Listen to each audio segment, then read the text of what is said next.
Hi guys, it's Jordan Fairclough and welcome to my third vlog, which is on the coaching process. So just to outline this vlog, its main purposes were to review my coaching process, reflect on my coaching behaviours and highlight areas for improvement.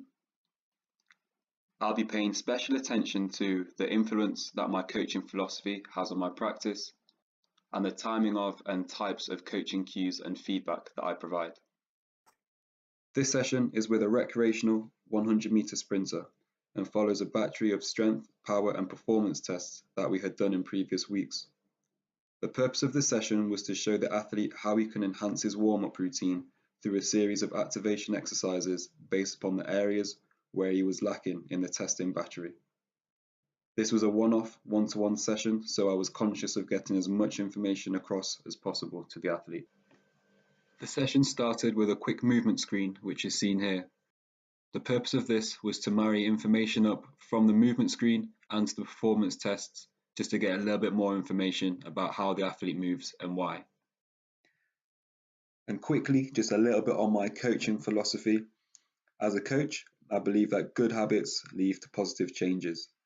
So treating the warm-up like a small conditioning circuit can help provide changes in the long term if done well, consistently over a long period of time. I also like to educate the athlete as much as possible to enable them to understand why we do what we do and to provide them with independence to do it in their own time, which suits the context of this session really well. My coaching style could be interpreted as humanistic as proposed by Lyle, who describes the model as being person-centered and emphasizes the empowerment of the individual towards achieving personal goals. And focusing on athlete education, which ultimately empowers them to reach their personal goals. Here are a couple of moments in the session where I've spent some time trying to educate the athlete. A rule of thumb would be to roll a muscle, stretch a muscle, and then strengthen the muscles around it. Yeah. So pretending that you rolled your muscle, you stretch your calf out a little bit there. Now, I'm going to do the strength work on your ankle, so that you can do it yourself with resistance band sticks against. Now I've made an important point that can help him order his preparation work. Roll a muscle, stretch that muscle, and then activate the muscles around it. However, I haven't stated why that order is important. Yeah, so obviously the ankles are what absorb a lot of the force on the track. So if you get them as strong as possible, that should force them transferred up to the body, or more of that force can get transferred up. Yeah. However, after performing some manual ankle resistance to help activate, I do explain why this is important to the athlete and how it's going to help him with his performance on the track. Basically, the way the body works, a real easy way to try and think of it is that the body, the muscles work in opposite system, and like how much you know about what you study, like agonists and antagonists and all that kind of stuff. Yeah, I've forgotten a bit of it. Yeah, I've studied it, but I've forgotten. Yeah, so basically, the front of the body works in opposite to the back of the body in real basic terms. So if you're really tight at the front, it kind of will switch off what happens at the back. So the reason why you sort of stretch out the front is to be able to try and switch on the back a little bit more. So obviously using the glutes is really important for switching, so if we can get them switched on as much as possible, it helps with the performance a little bit. Just to summarise part of my philosophy then, education and empowerment. Starting with the positives, I explain the why and the how to the athlete, along with its relevance to their sport. This is something I am always wary of trying to do, as it hopefully enables the athlete to understand the exercises more deeply and also hopefully increases their buy-in to my coaching and my coaching sessions. And to the negatives, in this example, I didn't highlight the why at the start of the exercise, which was a missed opportunity to educate the athlete. Although I did come back to it later on, repetition of the why more than once would increase the chances of the information processing and sticking better.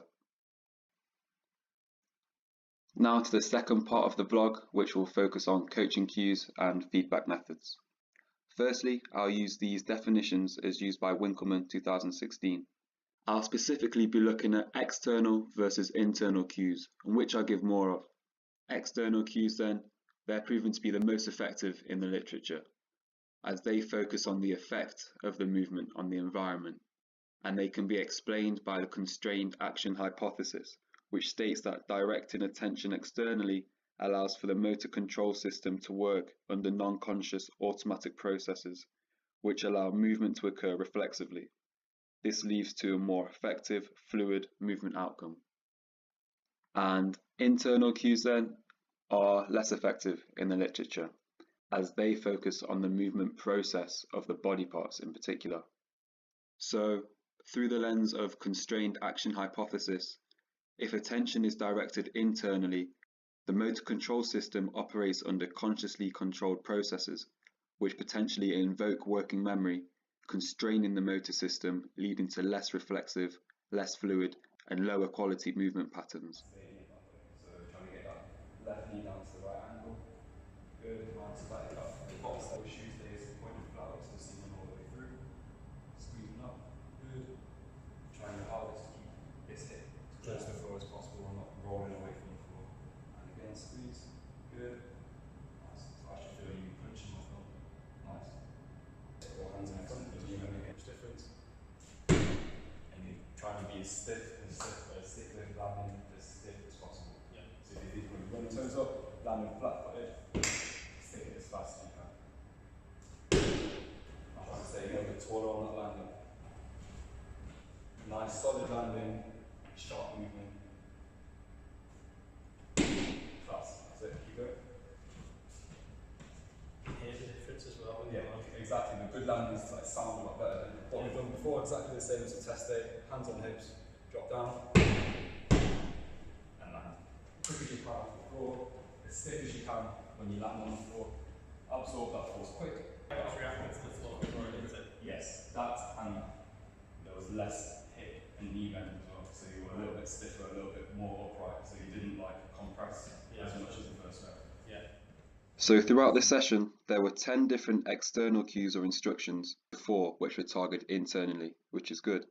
However, using Winkelmann's classifications, many of these were instructions, being 3 or more words before the task, or were pieces of feedback between reps.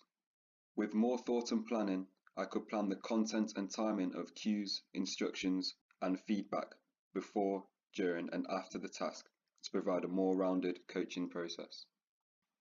Other noticeable behaviours and traits include, on the odd occasion, there being way too much information passed on at once, with quite long sentences potentially overloading or confusing the athlete. Work by Cohen suggests that 4 or more pieces of information or items at once goes beyond our short-term memory limit, so this is definitely something to bear in mind for future sessions.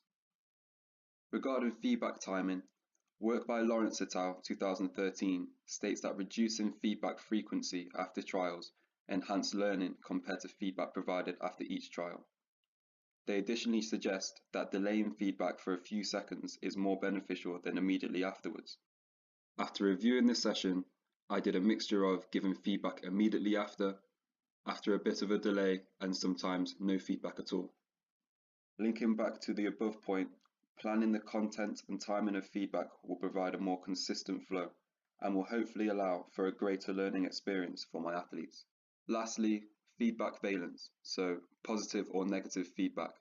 Positive feedback is something that I do naturally, I think, as I don't try to do it. For me, it's about making the athlete feel good, feel confident.